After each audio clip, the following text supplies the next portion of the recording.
Episode के शुरुआत में हम लोगों को एक बहुत ही ज्यादा पावरफुल डीमन को दिखाया जाता है जो कि देखने में बहुत ही ज्यादा खतरनाक लग रहा था और वो मैथेन के ऊपर अटैक करने के लिए जाने लगता है।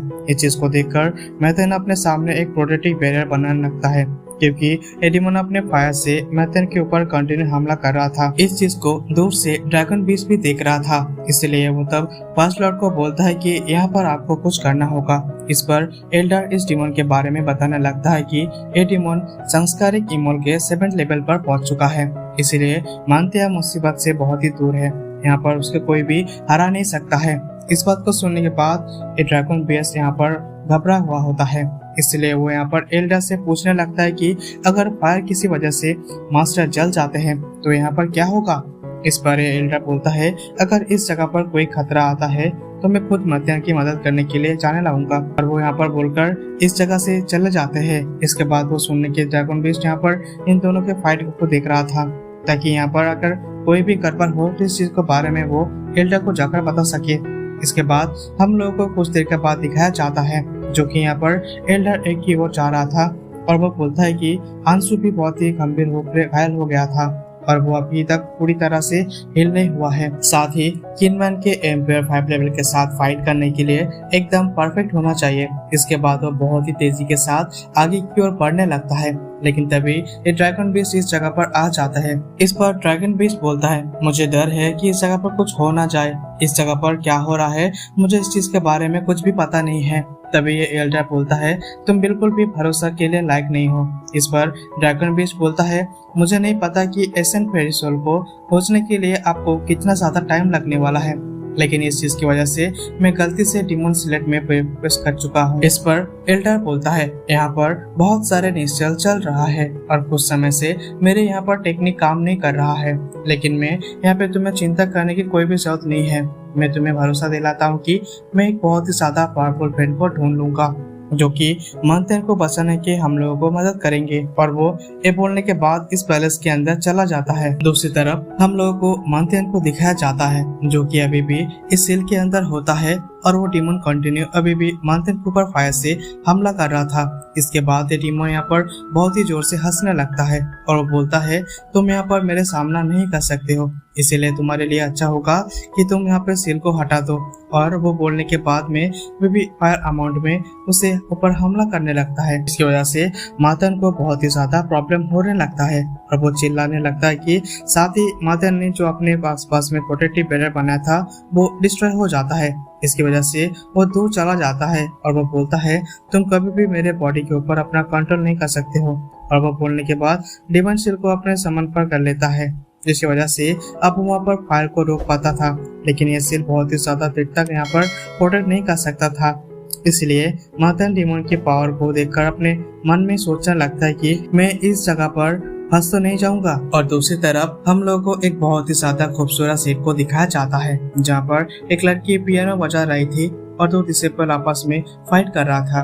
तभी जो लेडी यहाँ पर पियानो बजा रही थी उसके तार अचानक से टूट जाते हैं, जिसकी वजह से इस लेडी को चिंता होने लगता है क्योंकि उससे यहाँ पर कुछ गड़बड़ होने का एहसास हो गया था और वो सोचकर यहाँ पर बहुत ही ज्यादा परेशान हो जाता है। लेकिन तभी ये दोनों लड़की उस जगह पर आ जाते हैं जो कि अपने माँ से कंडीशन को यहाँ पर थोड़ी सी शॉक हो जाता है और बोलता है क्या आप ठीक हो। इस पर इसकी मम्मी बोलती है मैं बिल्कुल ठीक हूँ, मैं बस मौसम को लेकर यहाँ पर थोड़ा सा चिंतित थी। तभी ये लड़की बोलता है मुझे नहीं पता कि मेरे ब्रदर की हालत अब कैसा है और ये लोग यहाँ पर मंथन के बारे में शायद ही बात कर रहा था। तभी ये दूसरी लड़की बोलता है कि अगर वो बुद्धा आदमी शादी के प्रस्ताव यहाँ पर लेकर ना आता होता तो मेरे भाई कभी भी मेरे घर छोड़कर नहीं जाते।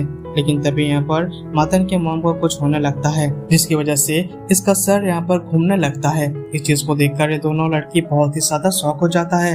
लेकिन तभी मंथन की मॉम को सामने अचानक से मंथन को चेहरा आ जाता है जो कि डीमन के साथ फाइट कर रहा था, जिसे इसको वजह से वो बहुत ही ज्यादा परेशान हो जाता है। तभी यहाँ पर ये लेडी के फादर आ जाता है, जिसे देखकर यहाँ पर मंथन की मॉम सब कुछ बता देती है कि मंथन की जान अभी भी खतरे में है।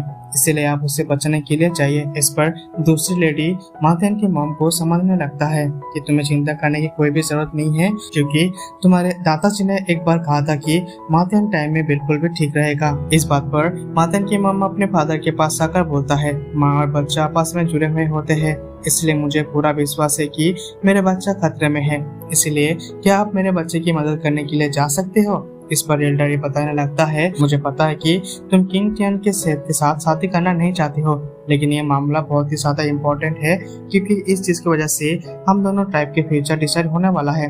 इसलिए यहाँ पर सहानुभूति के लिए वो उस जगह पर नहीं है, क्योंकि तुम्हारे पास बिना शादी के बच्चा है। इसलिए मैं मातेन के सेट के बारे में कुछ समय के लिए किसी को भी नहीं बता सकता हूँ, और तुम भी इस बात को ख्याल रखना कि तुम भी इस चीज के बारे में किसी को बताना नहीं सकते हो, क्योंकि अगर ये बात लोगों को पता चल जाते हैं तो लोगों का सामना कैसे करेंगे, क्योंकि ये दुनिया बहुत ही ज्यादा बेरहम है। इसलिए तुम्हें अभी शादी कर लेना चाहिए। इस पर मातेन की माँ अपने सर हिलाते हुए ना बोलती है, जिसे देखकर यहाँ पर एल्डर को थोड़ा सा गुस्सा आ जाता है और वो बोलता है, तुम इस जगह पर क्या कर रहे हो?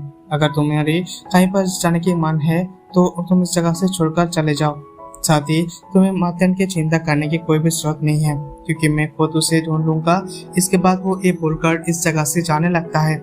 इसे देखकर यहाँ पर मातेन की बहुत ही ज्यादा उदास हो जाता है और वो अपने पिताजी की आवाज देती है, लेकिन तभी उसके माँ उसका मना कर देती है और वो दोनों इसी जगह पर चिल्लाते हैं। इसीलिए यहाँ पर मातेन की माँ मातेन के बारे में बहुत ही ज्यादा चिंता करने लगता है और वो बोलता है, मुझे अपने बच्चों को ढूंढने के लिए यहाँ से जाना होगा, और वो अपने दोनों बच्चों को इस जगह पर रोकने के लिए बोलकर यहाँ से जाने की तैयारी करने लगता है। इधर दूसरी तरफ हम लोगों को लिंग फैंग को दिखाया जाता है, जो कि स्कूल को समझने का भी कोशिश कर रहा था, साथ ही वो यहाँ पर कल्टीवेट कर रहा था। इधर हमें स्वात्या को दिखाया जाता है, जो कि अभी भी यहाँ पर सोया हुआ था, लेकिन तभी लिंग फैंग यहाँ पर अपने प्रोसेस को कंटिन्यू कर रहा था, जिसकी वजह से इसके स्कूल को अंदर में कुछ हलचल होने लगता है, और इस चीज की वजह से लिंग फैंग के बॉडी के अंदर से बहुत ही ज्यादा स्पिरिचुअल एनर्जी बाहर निकलने लगता है, जिसकी वजह से स्वात्या को नींद टूट जाता है। साथ ही वो यहाँ पर ट्राई करने लगता है कि उसे यहाँ पर कुछ समझ में नहीं आ रहा था कि इस जगह पर आखिर क्या हो रहा है। तभी उसकी नजर लिंग फैंग के ऊपर पड़ जाती है, जिसने यहाँ पर एक छोटा सा अटैक किसी चीज को ऊपर कर दिया था, जिसकी वजह से वो चीज डिस्ट्रॉय हो जाता है। इस चीज को देखकर लिंग फैंग बोलता है, ये छोटी सी भी जीत हम लोग के लिए बहुत ही ज्यादा फायदेमंद है। लिंग फैंग यहाँ पर ऐसा इसलिए बोल रहा है क्योंकि लिंग फैंग ने फाइनली इस गोल को कल्टीवेट कर लिया है। तभी स्वात्या यहाँ पर आ जाते हैं और वो लिंग फैंग को इस गोल को कल्टीवेट करने के लिए बधाई देने लगता है, क्योंकि ट्रू इमोर्टल लेवल के जहाँ पर शॉर्ट के बारे में अब लिंग फैंग को सब कुछ पता है। इसलिए लिंग फैंग इस गोल के बारे में कुछ की देर तक बात कर रहा था। इसके बाद वो स्क्रोल को अपने पास रख लेता है और यहाँ से जाने की तैयारी करने लगता है, लेकिन तभी उसके सर में बहुत ही ज्यादा दर्द होने लगता है, जिसे देखकर स्वात्या थोड़ा सा घबरा जाता है और वो बोलता है, लिंग फैंग क्या ठीक हो? इस पर लिंग फैंग बोलता है, मैं बिल्कुल ठीक हूँ। लेकिन तभी लिंग फैंग को मातेन की तस्वीर दिखाने लगता है, जो वहाँ पर डेमन के किसी ऊपर अटैक कर रहा था। इसलिए यहाँ पर लिंग फैंग को बहुत ही ज्यादा गुस्सा आ जाता है और वह बोलता है, जब भी यहाँ पर मातेन मुसीबत में होता है तब मुझे उसके बारे में ऑटोमेटिक कैसे पता चल जाता है। इस पर स्वात्या बोलता है, मुझे जानता कब लगता है कि आप लोगों का ब्लड का रिलेशन हो सकता है, क्योंकि शायद से आप उसके फादर हो सकते हैं। और स्वात्या यहाँ पर बोलने के बाद में बहुत ही ज्यादा घबरा जाता है, क्योंकि उसने यहाँ पर कुछ ज्यादा ही बोल दिया। लेकिन तभी स्वात्या यहाँ पर इमेजिन करने लगता है कि लिंग फैंग और मातेन एक दूसरे काफी ज्यादा मिलते हैं, इसलिए वो यहाँ पर थोड़ा सा कंफ्यूज हो जाता है और वो बोलता है, ये तो असंभव है, और अगर ये सच है तो वो इसी लड़की का बच्चा होगा। तभी हम लोगों को एक पास्ट का कुछ सीन दिखाया जाता है, जहाँ पर हम लोग को एक बहुत ही ज्यादा ब्यूटीफुल लेडी को दिखाया जाता है, जिसके सामने स्वात्या आ जाता है। इसलिए वो लेडी यहाँ पर स्वात्या को पकड़ने की कोशिश करने लगता है, और इस चीज के बारे में जिसे ही स्वात्या को याद है और वो बहुत ही ज्यादा डर जाता है। इधर हम लोग को लिंग फैंग को दिखाते हैं, जो कि यांग जिगांग गॉड को ढूंढने के बारे में अपने मन में सोचने लगता है। लेकिन तभी इसी के साथ ही ये सीन यहाँ पर खत्म हो जाता है। सो हे गाइस, एपिसोड को कैसा लगा कहीं पर जरूर बताना। चैनल पे नए तो चैनल को सब्सक्राइब करके बेल आइकन को प्रेस कर देना। तो चलिए मिलते हैं अगले वीडियो पे। Thank you, tata, bye bye.